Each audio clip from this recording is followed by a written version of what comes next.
Hi, this is Tripp Lanier, and you're listening to the Earn and Invest podcast.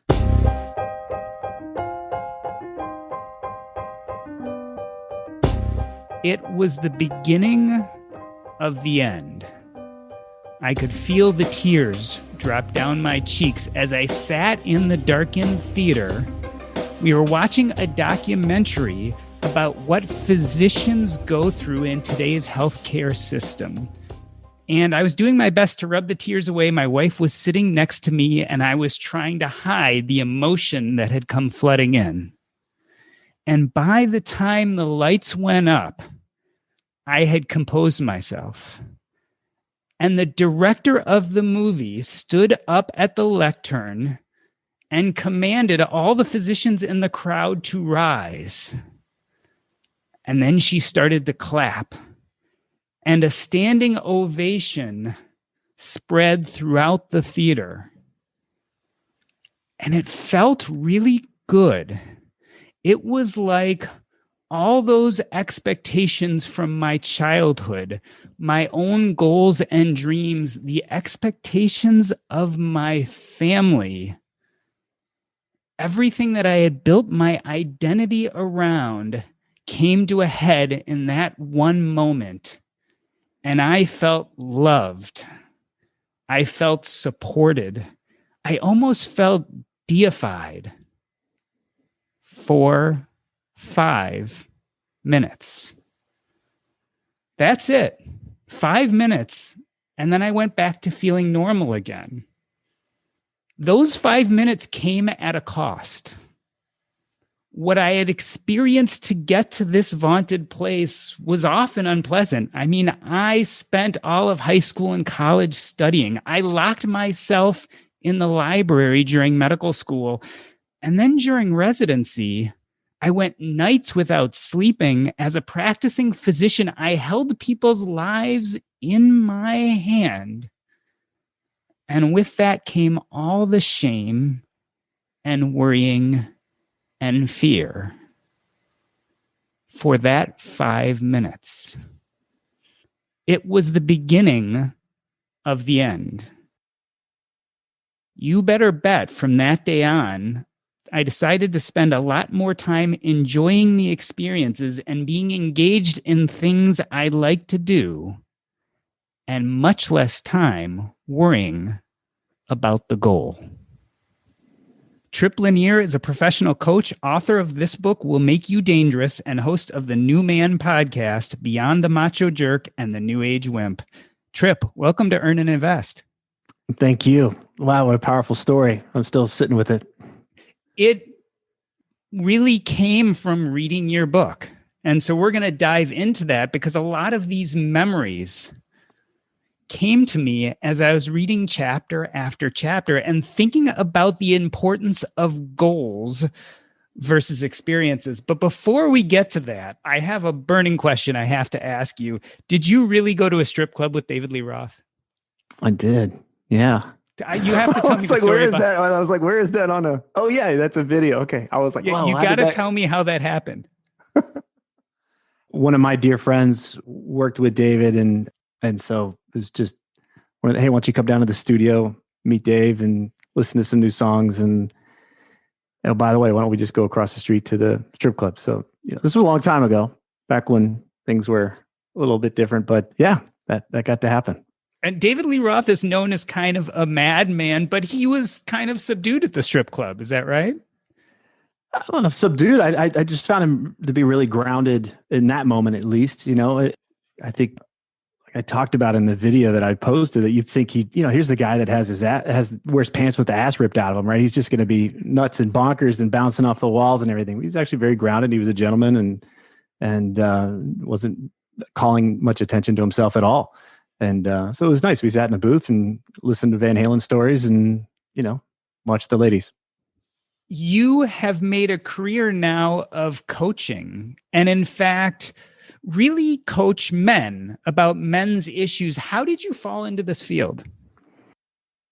Essentially, I had gone through a big shift. Let's just say it's not quite the right word, but in my 20s, I had my own company. I basically set out to do so much of what I had planned to do for myself professionally, and went through a big emotional thing that finally dealt with my mother's death. When I was 13, she died, and I didn't deal with it. I didn't have anything, any kind of understanding or any kind of real support around that. So in my mid-20s, whole world goes upside down. I finally experienced this loss and come out the other side. Again, glossing over a lot of details there, but come out the other side like, who am I really? What is life really about? There's so much to learn here. There's so much to experience. And that led me on a path to spiritual growth, personal growth, just wanting to go grow and explore. And what I found to be most potent was being with other men, and not watching football or not sitting at the bar kind of thing, but actually being in real conversations with other men. And that I just found my home there. And so I just want to spend more time doing that, having those types of conversations. What are we really here to experience? What are we really here to give? What are we really here to provide others? And before the end inevitably comes. And so going from these types of men's groups and that kind of work into coaching was a natural transition. I connect very much with your story.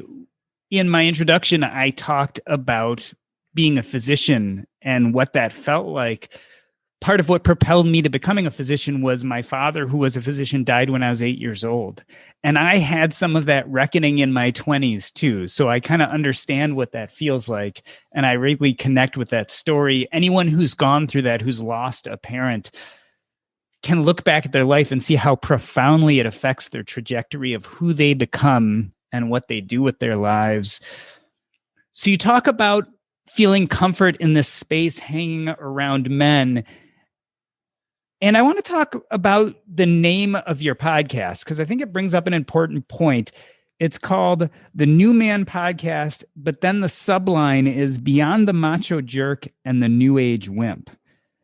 And it kind of reminds me of the dichotomy I think men face a lot, right? Versus one extreme or the other. And I actually found that same dichotomy in your writing. You write about these incredibly intellectual topics. This is a very well thought out book that you wrote. On the other hand, you have a moment of being crass at times when you're telling stories. And that also reminds me of that same duality. I feel like men today face these two extremes. They don't exactly understand where they fall, or better yet, they don't know how to be both. Yeah, I think what you're talking about is how do we become an integrated male? I think we call it the new man, the integrated male. It was kind of boring to me. But I think on an emotional level, we kind of get like, oh, well, there's the macho jerk. I don't really want to be that guy. I also don't want to be this new age wimp. This guy's a doormat for anything either. So what transcends that? What transcends and includes the best qualities of somebody with a spine? What transcends and includes the qualities of somebody with a heart? And somebody's got, so it's really this, brains, balls, and heart thing. And it's like, okay, well, what does that look like for each one of us? Instead of, okay, here's this new ideal. I'm going to play this role. But that's not really me. That's not who I'm becoming in this lifetime. And so for me, especially the work that I do with coaching clients is, how do you play your own game? If we really shut up and listen, there's somebody that is trying to be lived you and as you in this lifetime. And this is going to impact the relationships you have. This is going to impact the work that you do in the world. It's everything. But most of us are living with another question, which is, what should I do? Tell me what I should do. And so when we shift those questions, who am I becoming versus what should I do? We really start to lean into another really powerful way to live. I like that. Who am I becoming versus what should I do? Again, it gets us back to this idea of looking at experiences versus outcome. You called your book, This Book Will Make You Dangerous. Why did you go with that title? And I guess the opposite would be, are we playing it too safe as men in society today? I think so. When I talk to people who have done really well for themselves, many of my clients have already done really well for themselves. They were like me. They accomplished what they set out to do, or they got a glimpse of, wait a second, I can see where this is heading. And this isn't quite what I thought it was going to be, much like the conversation the story you told at the top of the conversation here. We come back to this sense that, well, then what's holding me back? what's holding me back? And that's what we explore in the book, is to go through the things that, wait a second, I'm not really going to die here, but it feels really dangerous to do something that would jeopardize my sense of comfort. It feels really dangerous to maybe invest some money in myself instead of, putting it towards a new kitchen that we can recoup if we sell the house. It seems really dangerous to say, you know what, I'm going to shift what I do in the world or how I, make my living. Well, what will they think of me? My parents told me I had to be a doctor growing up, or my community expects me to be this other person.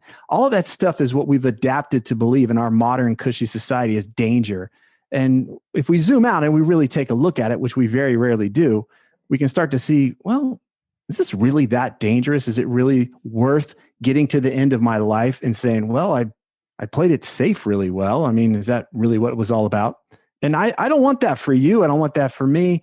And also, I don't want to be reckless. It's not about being reckless. It's not about being hedonistic or narcissistic, but it is about listening to that thing and saying, you know what, if I'm really going to answer that question, who am I becoming? Then I'm going to be led into places that feel dangerous. You mentioned the word cushy, and it really begs the question if today's man is a little bit soft, right? We're not out there hunting on the Sahara. We're not facing true dangers every day. Have we evolved into non-risk takers? I think so. Yeah, I think if we really look at what success as it's mainly looked at these days, is it's more comfort. It's less risk. I mean, look at what we're going to buy. I'm going to go buy a better couch with a bigger TV, more efficient air conditioning, all of the things.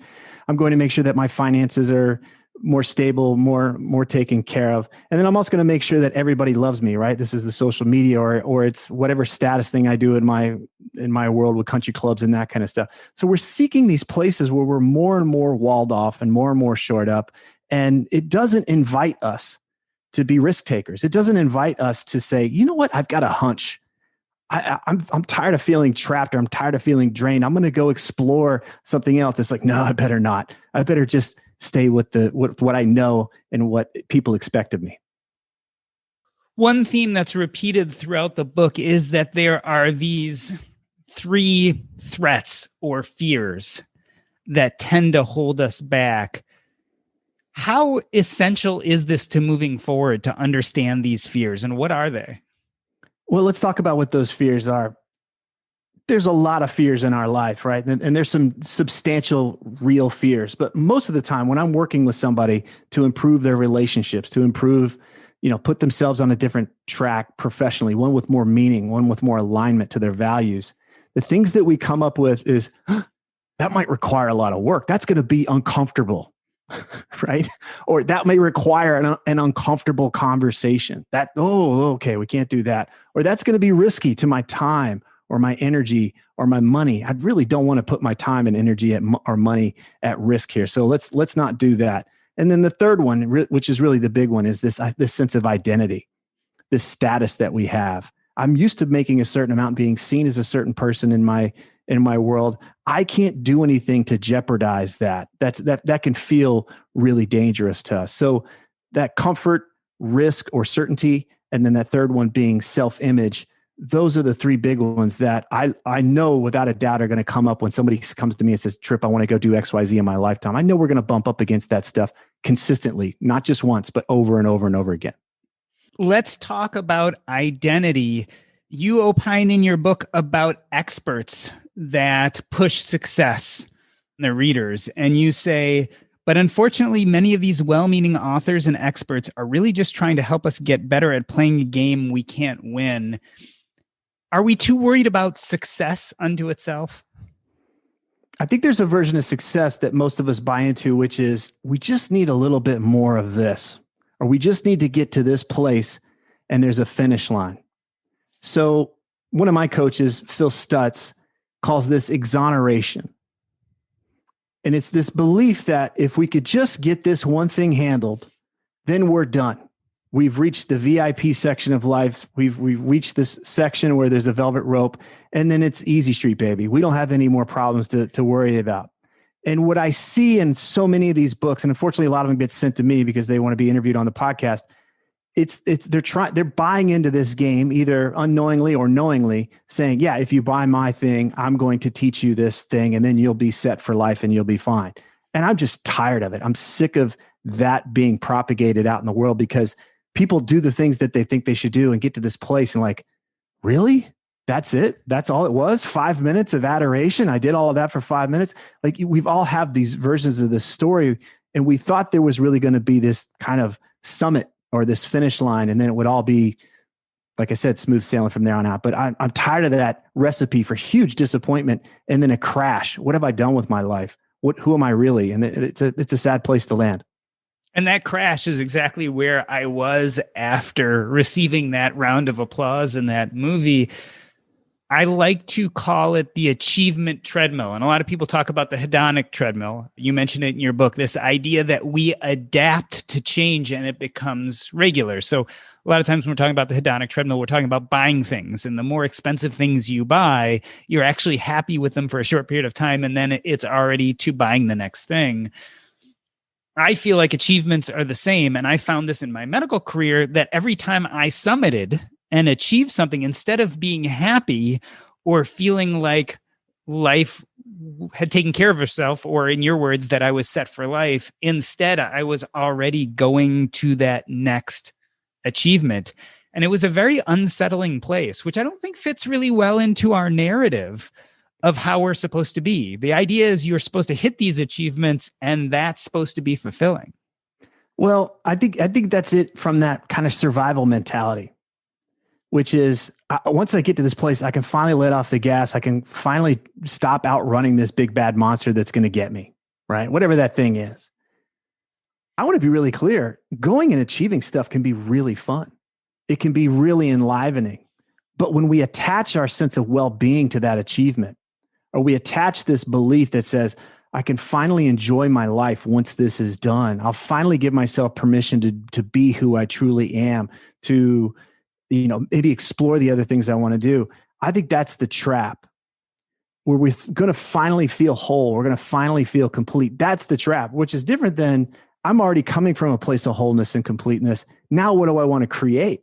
Oh, let's go knock this thing out. Let's go build this business. Let's go do these wonderful things in the medical field. So I want to be really clear. The goals themselves are not bad. The achievements are not bad. But when we're coming from that place of lack or kind of low self-esteem, or I'm not okay, or the world's not going to be okay unless I get this thing done, now we're setting ourselves up for that trap. I like to call that the once I have syndrome, right? How many times have you finished that sentence? Once I have this job or this title or this possession, then I will be. And so it becomes part of your identity. The getting there or having the thing starts becoming part of your identity. And that never is healthy, right? Because it isn't truly who you are. It's just something you've achieved or something you've bought. Exactly. And I don't know, hopefully you haven't done this, but I've been to funerals and thought, he was on that path. One day he was going to do X, Y, Z. And I always felt like it would have been great if he could have given that gift sooner, if he would have found a way to get around that excuse. And I think that's a big driver. It's another form of fear, but on the other end, it's just like, well, we're not getting out of this thing alive. So what are we waiting for? It doesn't mean, like I said, but it doesn't mean we got to blow everything up. I think that's where we go into this either or mentality. But like what I do with my clients is like, let's just find little baby steps. Let's find little ways for you to step into that thing so that you have the satisfaction that you're no longer waiting. Being a hospice physician, which is what I spend most of my doctoring time doing now, I'm always struck by the fact that almost no one on their deathbed says, I wish I made more money. In fact, most of them don't say, I wish I got that job. It's more like, I wish I spent more time with the people I loved, or I wish I tried that thing I was always afraid to do. But rarely is it the things that we seem to strive for now. We've done a good job then of defining a little of what gets in our way. It's this being in this survival mode, and it's working off this threat-based idea of what we should do and not do. So how do we turn this around, right? So clearly this is an issue, and this is probably inhibiting us from doing what we want to do. How do we get past that survival mode and start growing again? And I think you touched on it. I think that we first have to zoom out and quit bullshitting ourselves that we're going to live forever. And there's this indefinite amount of time that we have, and we're going to get around to it later. I walk the reader through an exercise in the book where I say, go ahead and look at the ceiling, lay down on the floor, because that's probably going to be the last thing you see. And let's imagine you're on your deathbed right now. Let's imagine these are your last moments. Let's walk through this exercise that you just talked about so beautifully. Are you in alignment now? Or are you waiting? Do you have a sense that there's something waiting? Even if it's not totally clear, but there can be a gnawing. There can be this rock in our shoe. Something's off. I'm waiting to do that thing. And instead of numbing ourselves to that, hey, you know what? Maybe just I'm going to distract myself with social media or drama that's going on in the news or whatever. We can get curious. What is it that I am waiting to do in my life? How am I waiting to show up with my loved ones? Or maybe there's something that I want to create or lean into. That begins the conversation, but it's not over. It's not set it and forget it. It's an ongoing process where we confront our mortality. And I find it enlivening. It's like, oh yeah, let's use that. Let's use that to get in the game and quit messing around. And I find it's just more empowering when we use death in that way, in a really empowering way, not in a sad way, but just like, yeah, let's use it. Let's use that as horsepower to get going here. And then we can start to see that what we're scared of is usually quite small in comparison. One of the dichotomies you come back to over and over again in the book is this difference between goals and experiences. And I've dealt with this in my own life as I've moved further away from being a doctor and started exploring more about who I want to be as a person. I would put it in terms of process and product. For the first half of my life, I was always so focused on the product. And now as I take on new projects, I really try to focus on the process unto itself. How am I going to live a better life, be more me, fulfill some of what I feel is my deeper purpose while I'm doing something, as opposed to it depending on what I create in the end? Beautiful. How do we move to that place? So step by step, I think you said, yes, kind of, we put this into perspective of what it's going to feel like on our deathbed. There are things we can do physically, right? We can eat well, we can meditate, but what are some of the other steps we can start using to frame this thought process so that we can really start to make change in our life? Well, I think we can take any one of the goals that we have, whether it's to make $1 million, $8 million, whatever it might be, or we're going to cure cancer, we're going to do anything, whatever those outcome-oriented goals are. And my guess is that if you accomplish that thing and you still felt trapped and you still felt drained and you felt isolated from the people in your life, you felt alone, like nobody got you, and you felt bored or you felt overwhelmed, if you accomplished that thing and everybody was kissing your ass and you were like, something's off here, something is wrong. That was you, right? That was me with doctoring. Totally. Yeah. Right. So if I don't know anybody. It's like, yeah, no, I want to get to the other side of this and I want to be bored and trapped and drained. And I want all of that stuff. Pile it on. So what does that tell us? Well, what if we just kept it really simple here? And we said, well, instead of feeling trapped, maybe that means I want to be free on the other side of this. Instead of drained, I want to be alive. Instead of isolated, I want to be connected. I want to be loved for who I am. Instead of bored or overwhelmed, I want true, deep peace of mind. And so I said, well, maybe that's what we're playing for all along. That in our mind, when we set this goal and we really knock it out of the park, that there's the software in our brain has already said, you know what? That's what's going to have me feel free. That's what's going to have me feel alive. That's what's going to have me feel deeply loved. That's what's going to bring me peace of mind. And so I offer, I say, well, let's just keep that in. Let's keep that right up front. Let's put that in the heads up display from the get-go. And then we may find that the pathways to those experiences that allow those experiences in our life may shift and change over time. But ultimately, we know that we're playing for freedom, aliveness, love, and peace. And that becomes our compass. And then we may have multiple missions in our lifetime that serve those experiences. And we can go create achievements and have other goals, but we ultimately want to come back and say, are they in service of freedom, aliveness, love, and peace? I want to underline that point because I think it's so utterly important in your book. when we move away from goals to experiences, the purpose of our experiences, what we're trying to get out of them, is that feeling of freedom, aliveness, love, and peace. And I think that theme carries throughout the book. It sounds great, but of course, in life, there's resistance, and we create our own resistance. And we also have to do with external resistance. What are some of the ways you suggest to work with that, especially internally, right? Because we are creatures that do not like to change. Exactly. It makes total sense. I think one of the things is when I'm amazed, like when people encounter resistance, it's a surprise. it's like going to the gym and feeling this sweat and this burning sensation and be like, oh, hold on. Something's off here. And it's like, no, that's part of it. That's part of the growth process, is that we're going to go into some places and this part of our brain is going to flip out, right? And be like, I don't think we should do this. I'm not ready. We need more information. We need to get the perfect plan and make sure we can see how everything's going to work out. This looks like it's going to be a little uncomfortable. People are just going to criticize me and they're not going to like this. We better just hold off for a while. That's resistance. And resistance is seductive. Stephen Pressfield wrote a wonderful book called The War of Art, where he goes deeply into this concept. But it's something I deal with every day in my own life, but also with my clients. And so we just welcome it. We just know it's going to be a part of the process. We give it a seat and say, come on, we're going on. You're going on the ride with us, but we're not going to let you stop us. We're not going to let you gum up the gears. What I love about the book is when you talk about resistance, you bring it back to its elements.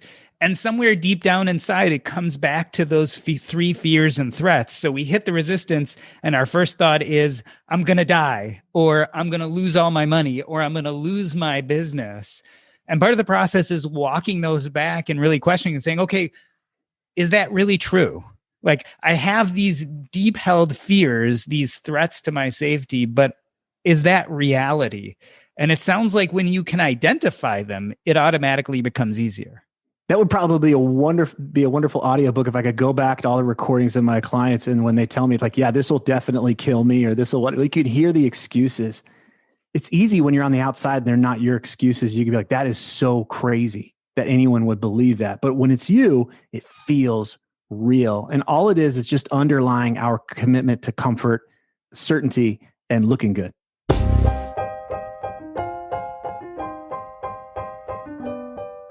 In the first half of the show, Tripp and I talk about the three main fears that hold us back. After the break, we discuss what the right amount of risk to take is. But first, have you been checking us out on Facebook? That's facebook.com/group/earn and invest.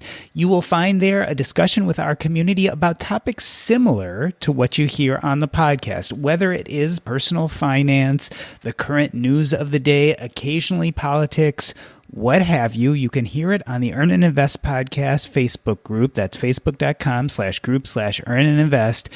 Join us there and become a part of our community. We can't wait to see you. And I have to admit, I took a little bit of a shortcut. So when I talk about my own path, when I decided it was time to stop being a doctor and making all this change in my life, I happened to have financial security. It was something I had built up beside what I was doing. So it was very easy in that sense to try to work on my identity and purpose because I knew I had the financial security to move forward. But financial security shouldn't necessarily be a reason that you don't start taking risks. Is that right? I think there's a sweet spot here. There's this kind of romantic notion of follow your passion and build your dreams and all that kind of stuff. And I've watched a lot of people just terrify themselves and really put their nervous system into a really uncreative place. So I'm much more of a fan of consistency than intensity. And it doesn't need to look heroic to do these things. There's places where I've been in my life where the financial uncertainty was not a very creative place. It actually pushed me to do things to be more bold. But on the other hand, I think if we really want to be in a creative place, we've got to recognize that we want to challenge, is this really true that we're going to be on the street, in 6 hours if I do X, Y, Z. But on the other hand, it's just wait a second, I don't have to be stupid about this either. I don't have to be rash. And then finding that sweet spot in there. And I think that's important for each one of us as we go through it. Yeah, you've mentioned in the book too that purpose is not the end all be all, and purpose changes over time too. So sometimes going for that purpose or passion play can actually lead you to a place of weakness as opposed to a place of strength. I think purpose, by and large, the way I hear most people talk about purpose is largely egoic. And what I mean by that is it gives our ego a story we like to tell about ourselves. My purpose in life is to save puppies from whatever, blah, blah, blah, right? It's just, and that's who I am. And I can put that on my LinkedIn page and I'll be admired by everybody. It's different than the process, like you mentioned, right? If you think of what we've been talking about, ultimately the purpose is to come back to these experiences of freedom, aliveness, love, and peace, the sense of wholeness that we have. Then we have missions. We have missions that stem from that place. But overall, throughout our entire lives, it's always going to come back to freedom, aliveness, love, and peace. That will always be rather the purpose of why we do what we do, why we have a family, why we get married, why we choose to live in this place, why we choose to have this career. Beyond survival, beyond just being comfortable, beyond just being safe, beyond just looking good, ultimately we want that freedom, aliveness, love, and peace. And then we can recognize, okay, there's lots of pathways to that within my lifetime. You use the term missions. Are missions different than goals? And if so, how? I don't think they have to be. I think goals can be just rather singular. You know, maybe goals fit within a mission, right? So if I'm going to start a business, then I might have 6 or 7 different goals within that to do that. I'm not really hung up on the words that we use, but I do like to unplug from this purpose concept because so many of us really somewhere got in there. I don't know if it was these inspiration posters or what, but they really got wrapped around the axle around, well, my life's kind of shit unless I don't know my purpose. I will tell you my interpretation from reading your book is that missions seem much more experience-based as opposed to quote unquote success-based. That could be. You know, I've had lots of missions in my life. I had mission early on was okay, how do I fund my lifestyle so I can be a musician? I've had missions like, okay, how do I fund my lifestyle so my family and I can live wherever we choose, right? So, you know, it gives a focus. Like, what are we doing here? How do we want to live? What do we want to experience in life? Okay, now we've got to set up the parameters so that we can support that. That's not easy. It's not easy to do those things. It's going to be challenging. It's going to require us to be mature, to be adults, and to be disciplined as we go through this. I know we're talking a lot about emotions here and and to identify the emotions that are first and foremost, but it's not flippant. It's not hedonistic and only doing what feels good. The people that I work with, this path that we're talking about is going to challenge us to have difficult conversations, to do hard work over time, and to be willing to get over ourselves if people don't understand what we're doing. These are emotional conversations. And in fact, one of the first responses probably for many is anxiety. Talk about anxiety a little bit. Is that a good thing or a bad thing as you're starting to make these changes? I think anxiety is information. So I like to look at emotions just as something to be curious about. So when I'm anxious, usually it's like, okay, what do I, well, Chip Conley came on my show a while back. You can look up, he's done some great work. Chip Conley says that anxiety is uncertainty times powerlessness, right? So you don't just add those things together, you multiply those things together. So when you get a sense of uncertainty and you multiply that with a sense of powerlessness, now we've got a real fire going, and that's our anxiety. So how do we pick that apart? Well, if I'm in uncertainty, what can I be certain of? What can I go learn about? What can I start asking questions? Where can I get information? And whether that's within myself or it's talking to others. And most of us when we feel powerless, it's because we're stuck in a place of looking for blame. We're looking for places to point the finger instead of asking myself, well, how can I take responsibility? What's within my own power here to make a change? I found that massaging those two things and getting curious about what's within my power, or letting go of what's outside of my power, or getting curious about what I know or what I don't know, and using that as pathways to go exercise my power, can greatly reduce the anxiety. I like the fact that you use the term sense of power, because I definitely get this feeling that powerlessness is something that we can think through and change how we feel about it. Like you said, you always have power over some things in your life. So it's a matter of focusing on what you do have power on, and maybe in this sense, letting go of what you don't. Anxiety is one side of the spectrum. The other side is play and lightening up. people get very serious when they talk about what they want to do with their life.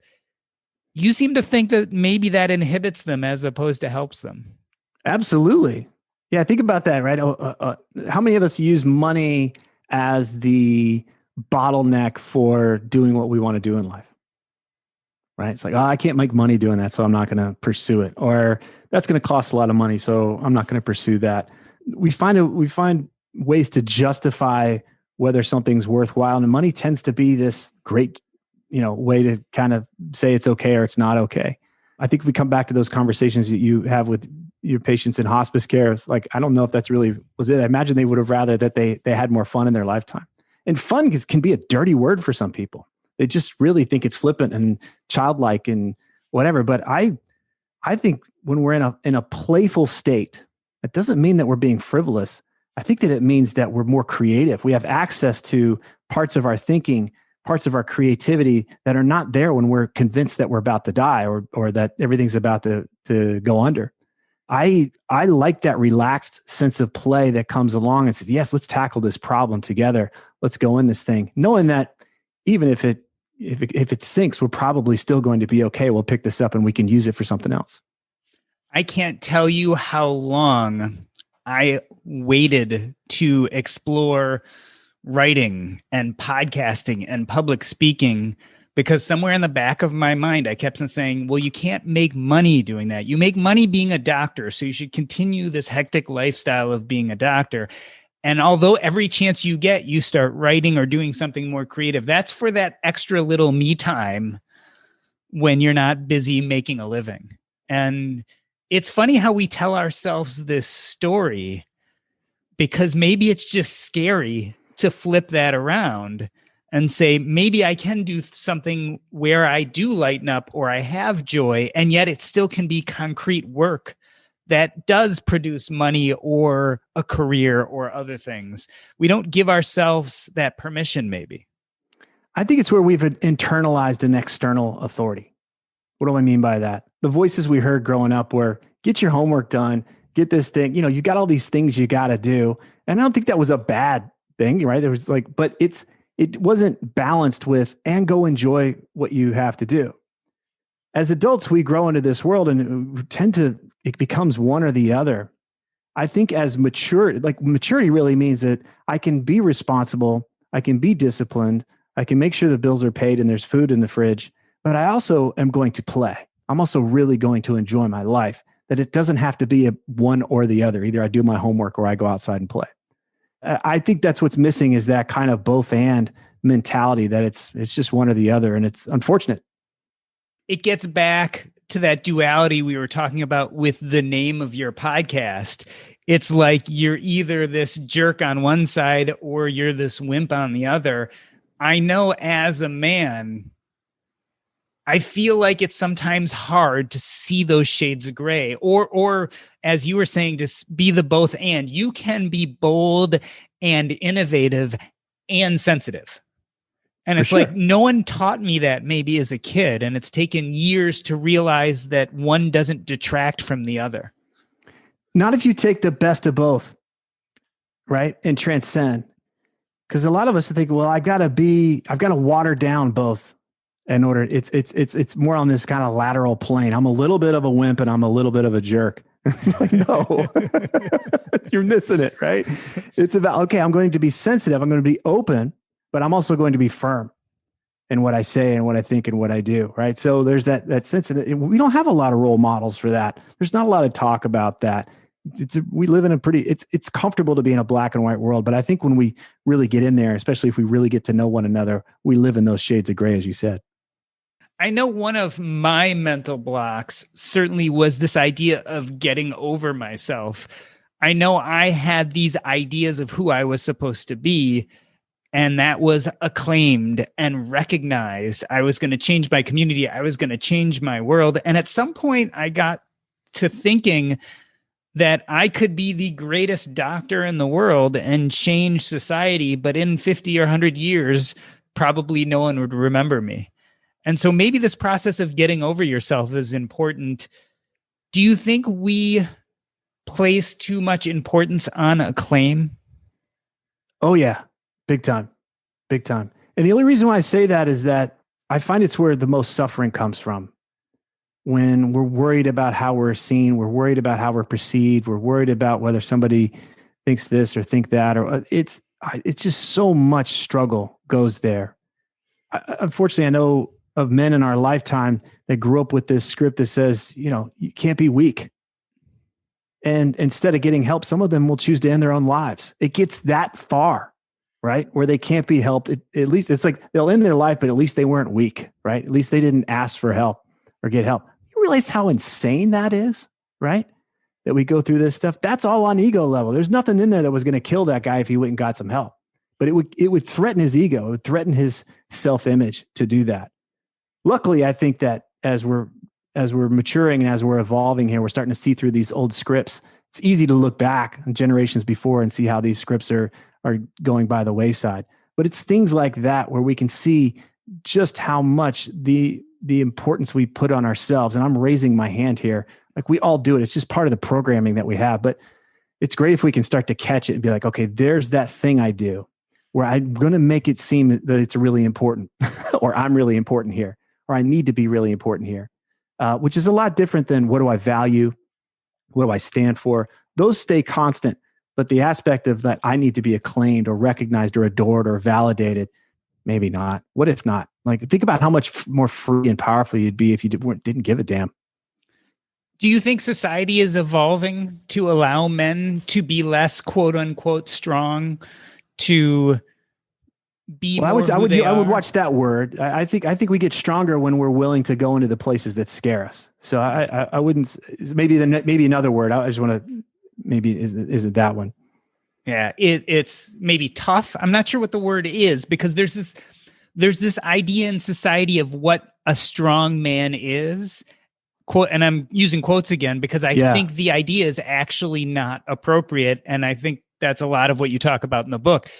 There is something called strength, but we've mangled it, especially I think maybe in the 50s and 80s and 2000s. The question is, are we evolving? Is the boy born in 2020 not going to have such huge pressure from society to show those traits? I think so. Yeah, I think so. I see, well, I'm in a world where I'm surrounded by guys that are walking this talk and doing this work as best as they can. So it's skewed for me. But what I do see when I go out and about, I see a lot more young people with both parents or with a dad, at least, right? Where that was the norm. Like, I don't know how many older men, guys that were my dad's or my grandfather's age that were like, yeah, I hung out with my dad twice. My dad told me he loved me once. Like, are you kidding me? And I just see a lot less of this kind of walled off castle of a man and somebody who's way more accessible and way more willing to say, hey, I love you and I care about you. It's clunky. Evolution is really clunky, but I do see it happening. And I'm very hopeful for that aspect of it. You make a point in the introduction to your book to address the elephant in the room by asking, is this book only written for men? How many of these lessons translate to women? Is the story the same? Are the lessons the same? I think so. I think so. Absolutely. I wrote it knowing that my daughter was going to read it one day. I wrote it having my wife read multiple versions of the book. It was all about what would land. I just chose to write it specifically for the people that I'm most used to talking to, which is men. So a lot of people with us today are struggling with these issues. So if you are a young 20-something man dealing with these type of issues, besides going and buying This Book Will Make You Dangerous, what is kind of like the first concrete step someone can take to start moving in the right direction? Well, I think it's about, first is just recognizing, what are you putting in? It's garbage in, garbage out, right? So what are you putting in your mind? That would be good to kind of do an audit there, right? It's like, what am I really fueling myself with? What kind of thoughts? And it doesn't have to be, I think there's a lot of garbage out there that's over the top, optimistic crap. Like it's not rooted in reality either. But I think it is about finding quality things that you can read and think about, things that challenge you. And then I'm also a big fan. Sometimes people ask me, what's my favorite book or what would you recommend? And I'd say, take that 6 hours and just shut up and listen to yourself. Go meditate.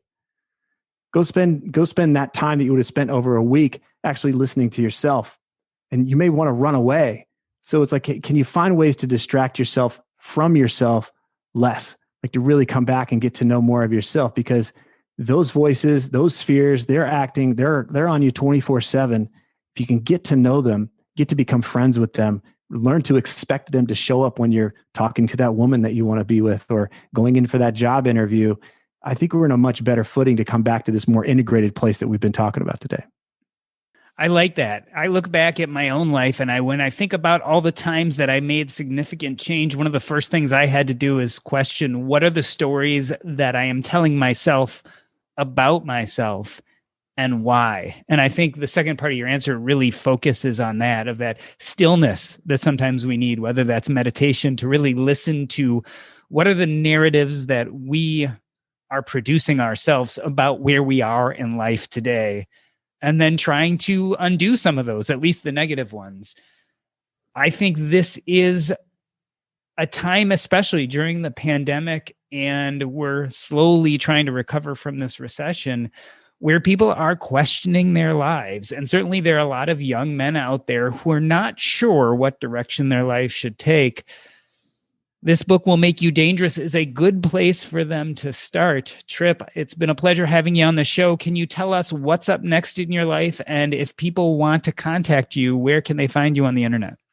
The best place to find me is my website, tripplanier.com. And then wherever you listen to podcasts, you can listen to the New Man podcast. We've got, we've been doing that for over 13 years. We've got millions of downloads there. So there's a lot of information there. I do teaching individually, giving information. And then you can also listen to some of the interviews that I've done. This has been the Earn and Invest podcast. On behalf of myself, Doc G, I'd like to thank Tripp Lanier. That's a wrap. Thank you, Doc. So, as you all know, one of the greatest parts of the Earn and Invest podcast for me is interacting with you, the community. There's several ways to do this.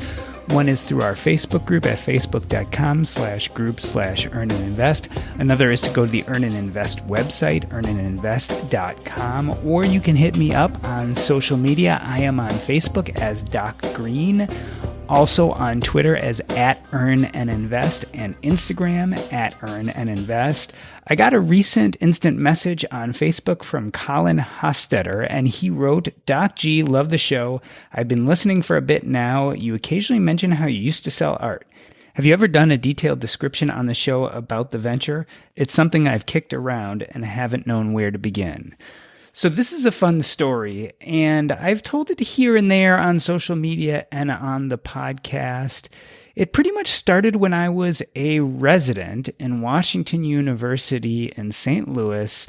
My wife and I bought our first house, a townhome. It was a horrible buy. We knew we were only going to be there for a few years, but housing prices were good. We had no idea what we were doing. We did a doctor's loan, which is a no money down loan on this townhome that we knew we'd be living at for probably 2 years at most. But either way, we bought this townhome. And the one thing I noticed right away is there were a huge amount of empty walls. So I had to figure out how to fill those walls. And we were at a local mall, and I walked into an art gallery, and I immediately fell in love with the artwork. I really liked these big, beautiful, figurative paintings. Very colorful. There were a lot of different artists I like. My wife is Iranian, and I had found a few Iranian artists, and I really thought, boy, I'd love to have this stuff on my walls, but there was a problem.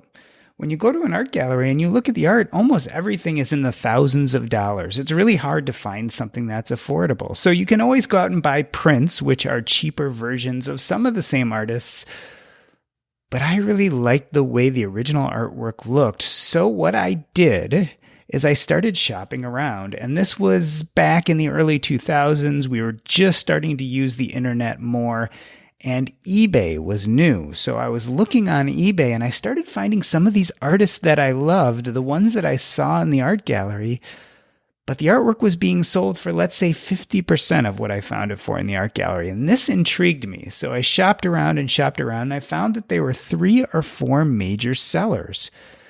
who were selling this artwork at a discount. So I could have just bought it right there, but it was still pretty expensive, especially on a resident salary. I didn't have much money. So I got online and I started emailing all these sellers, and I emailed the 4 or 5 I could find, and maybe 1 or 2 responded. And I started a conversation back and forth. Eventually I got on the phone with them, and I started to learn that there were some secrets out there. There was a whole secondary art market. So what happened is this. These major painters, the ones that were in galleries, would often hire on with a publisher. A publisher was this group that would help them create their artwork. And of course, they would make original paintings, but most of what they were selling were either what are called serigraphs or lithographs. These are high quality reproductions made by the publisher. Basically, they'll make 100 or 200 of a specific image, and the artist will sign and number them. And it's almost considered original artwork, especially with the artist's signature and numbering, because it's a very limited series. So these lithographs and serigraphs actually were what I was looking at when I went to the art galleries. I wasn't looking at as much of the original paintings and artwork because that was $5,000, $10,000, $15,000. That was way too expensive. But what I was looking at were the $1,000 to $2,000 high quality reproductions, what generally we would consider original artwork today. So these publishers help these artists make, let's say, 200 different copies of 10 or 15 images every few years. And the publishers then go sell the artwork to the galleries. And the way they do it is they'll set the price, let's say, for a painting at $2,000, and then they'll sell it to the gallery for 50% off, and then the gallery will sell it for full price to the consumer. About a year or 2 after an artist published a series of images, usually the publisher had sold out maybe 50% of their stock. By doing this, they had already retained all their profits. They really weren't going to make much more, but they were stuck with 100 or 200 of these images for each of the paintings that the painter painted. So if the painter painted 10 different images and made 100, 200 copies of each, and the publisher sold out 100 of each of those, there was still 100 images for the 10 different paintings that were sitting around in the publisher's warehouses collecting dust. Now, by that time, the publisher was already ready for the artist to start making new images.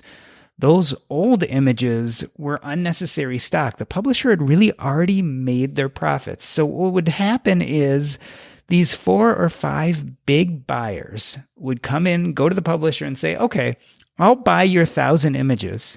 You normally sell them for $1,000 each. I'll buy each for $100 each. But we're talking about deals that spanned hundreds of thousands of dollars because there were so many images in the warehouse. So these secondary buyers would buy them for $50 or $100, a tenth of the price normally for a gallery, a 20th of the price that the consumer normally bought them for. And I became friends with those big buyers. So these big buyers would buy them for $100 each. I would become friends with them, and then maybe I would buy that same image from this big buyer for $200 or $300. And then I would go to eBay, put it back up for, let's say, $700. So that's how I got into the secondary art market. Pretty much I became friends with these huge buyers who bought in such a quantity that they got all these excess or extra images for cheap. And then I could get them for a little bit of a markup and put them out on the secondary market. Everyone was happy. The publishers were happy because they were getting rid of their images. The large buyers were happy because they got these huge quantities at such low prices that even if they sold them for a fraction of what they would go in the gallery, they were still making money. And then I could still benefit because there was such a huge amount of margin left to make a sale and to make a profit. I did this for roughly 2 or 3 years. I probably bought and sold a few $100,000 worth of artwork. I didn't make a huge amount of money. Part of the reason was I often sold for just a little bit more than I bought for, because for me, it was the joy of the deal. I probably could have made a lot more money. I didn't stick with it. And part of the reason was that right when my art business was taking off, I also decided to leave my medical practice in which I was an employee and join a group in which I was a partner. And my responsibilities as a partner were just much larger. I had a lot more things I needed to do daily besides just see patients. And therefore, my time as well as my interest in selling art fell off. So I did this for about 2 or 3 years. It was very, very enjoyable. There were definitely profits to be made. The only sad thing about selling artwork is I had found that when I first went into the business, I had a real joy just from seeing these paintings and having them. I would buy $50,000 worth of original paintings and they would be delivered to my house and I could ooh and ah over them for a few days before I then repackaged them and sold them to whoever was buying them from me. But something happened, 6 to 12 months in, all of a sudden I was getting all these wonderful paintings to my house and I no longer really looked at them as anything more than pieces of paper to be sold. So one of the downsides was that I no longer enjoyed the art nearly as much when I was selling it for a profit as I did when I was wandering through a gallery or even hanging it in my own house. Since then, I stopped selling art. I had about 10 or 15 pieces still in inventory that are hung up in random places around my house. I still have quite a bit of artwork here. I enjoy it every time I see it. Some of that joy has returned now that I am not selling it anymore, now that it's not a business. But that is the story of how I became an art maven for a few years, how I played the art market and eventually got out. I hope you enjoyed it.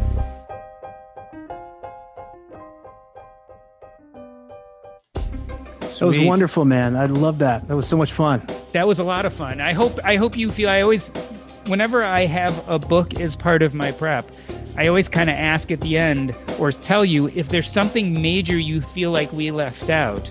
We can always have that conversation now. I can splice it in. But my goal is that from our conversation, people can get a real flavor of what the book is about and get interested enough to go out and want to buy it or download it or what have you. So I don't touch every topic, but I really try to kind of focus on some of those big ones to make a coherent conversation.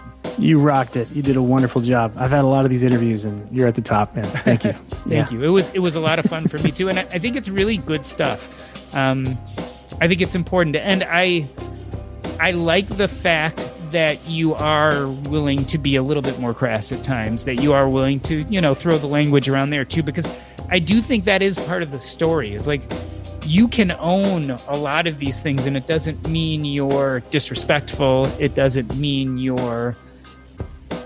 that you aren't all those other things, which are sensitive. You can be strong. You can be thoughtful. All of those can go together. And I think we miss that message as men. Like you can be all of those things. Yeah, I appreciate that. I've been fortunate enough to be in the room with some really, really smart people that have way more credentials than I can ever imagine having, and realizing they didn't connect with people. And what a waste to have these insights, to have, to be able to see and to be able to have all this information, but not really be able to put it in a language or a tone that people will gravitate towards. And so I wanted a book that would live on the back of some guy's toilet that he would read every once in a while and get some depth and meaning out of it. He'd be glad to share to it with another guy and not feel like, oh, well, here's my fun world over here. And then here's this serious personal development stuff. By the way, you have a pretty impressive list of people you've interviewed for the podcast. I was looking at some of those names. I was like, damn, that ain't bad. Yeah. Been at it a while. Yeah. Yeah. Well, kudos to you, man. That's not always easy. So